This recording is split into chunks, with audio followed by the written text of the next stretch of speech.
किसी ने बड़े कमाल की बात कही है कि भगवान कुछ रिश्तों को पहले ही खराब कर देते हैं ताकि आगे चलकर हमारी जिंदगी खराब ना हो। एक बड़ी छोटी सी कहानी सुनाता हूं एक बिजनेसमैन की, जिनको बिजनेस में बड़ा घाटा हुआ, लॉस हुआ, तो दौड़े भागे एक महात्मा जी के पास पहुंचे और जाकर के महात्मा जी से कहने लगे कि महात्मा जी मेरे बिजनेस में बड़ा घाटा हो रहा है। महात्मा जी उन्हें देखते ही पहचान गए कि ये तो कभी कभी आता है। महात्मा जी कुछ बोले नहीं, वो बिजनेसमैन अपना दुख सुनाते जा रहे थे, उनकी आंखों में आंसू आ गए थे कि बड़ा घाटा हो रहा है, मैं समझ नहीं पा रहा हूं क्या करूं। महात्मा जी ने एक चिट्ठी ली और इनको सौंप दी कि ये चिट्ठी तुम्हारे लिए, खास तुम्हारे लिए, तुम इसको घर जाकर के पढ़ना, अकेले में पढ़ना और इसके अंदर सारे सवालों के जवाब है।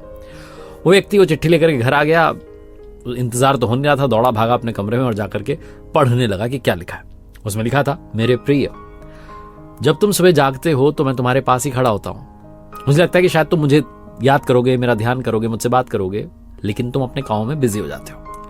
चाय पीने के लिए बैठते हो तो मुझे लगता है शायद अब याद करोगे, लेकिन तब भी तुम देश दुनिया की सोच रहे होते हो, इधर उधर के ख्यालों में होते हो। फिर तुम स्नान करने चले जाते हो, मुझे लगता है स्नान करने के बाद आओगे तो थोड़ा ध्यान करोगे। फिर तुम इसी में लग जाते हो कि आज कौन सी ड्रेस पहनूं, कौन से कपड़े अच्छे लगेंगे, इसी सब में तुम रह जाते हो। फिर मुझे लगता है कि शायद अब समय निकालोगे, लेकिन तब तुम ब्रेकफास्ट के लिए बैठ जाते हो। नाश्ता करने बैठते हो तो मुझे लगता है कि शायद मुझसे भी पूछ लोगे कि आप भी पहले नाश्ता कर लो, लेकिन तुम ऐसा नहीं करते। तुम घर वालों से बात करते हो, यहाँ की वहां की, सारे जहां की बातें करते हो और अपने ऑफिस के लिए निकल जाते हो। जब ऑफिस जा रहे होते हो तो ट्रेन जो है तुम पकड़ते हो और 15 मिनट जो है ट्रेन में तुम्हारा समय बीतता है। तब मुझे लगता है कि वो 15 मिनट की जो यात्रा है ट्रेन वाली, जिसमें तुम्हें समय मिला है, तब तुम शायद मुझसे बात कर लो, क्योंकि तब भी मैं तुम्हारे साथ ही होता हूं। लेकिन तब भी तुम मेरी ओर ध्यान नहीं देते, तुम अपने मोबाइल में गेम खेलने लग जाते हो और वो 15 मिनट ऐसे ही बर्बाद कर देते हो। फिर अपने ऑफिस पहुंच जाते हो।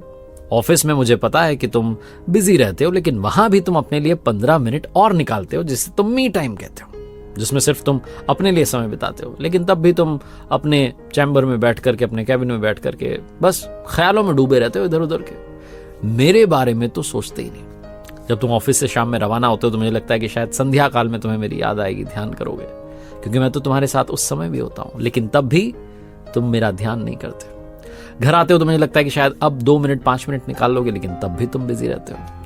डिनर करते हो, फैमिली के साथ टाइम स्पेंड करते हो, फिर टीवी चालू कर लेते हो और टीवी देखते देखते तुम्हें नींद आने लग जाती है। तुम आते हो अपने कमरे में, बीवी को, बच्चों को गुड नाइट बोलते हो और सोने चले जाते हो।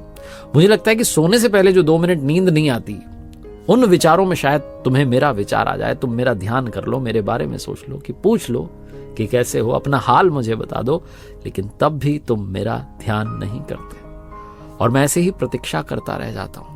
मैं तुमसे बहुत सारा प्रेम करता हूं और प्रतीक्षा करता हूं कि कभी तो तुम्हें मेरी याद आएगी। तुम्हें याद आती है मेरी जब तुम्हारा कोई काम अटक जाता है, जब तुम्हें घाटा हो जाता है, जब तुम्हारा नुकसान हो जाता है, तो आते हो तुम दौड़े भागे मेरे पास कि अरे देख लो, लेकिन तब भी तुम आकर के सिर्फ काम बताते हो और तुम्हारा ध्यान मेरी तरफ नहीं रहता। तुम्हारा ध्यान रहता है कि मेरा वो काम हो जाए, मेरा काम पूरा हो जाए, बस बात खत्म।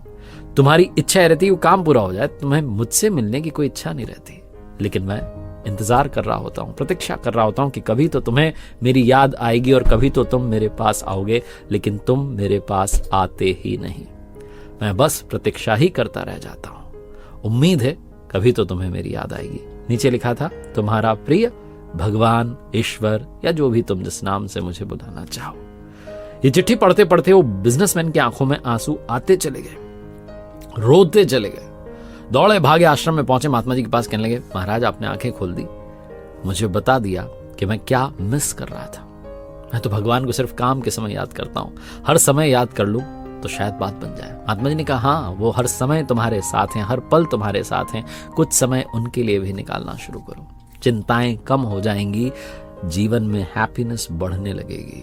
अपने माइंड को शांत करना शुरू करो। बहुत छोटी सी कहानी जो जीवन का सार समझाती है। एक बार फिर से कहूंगा,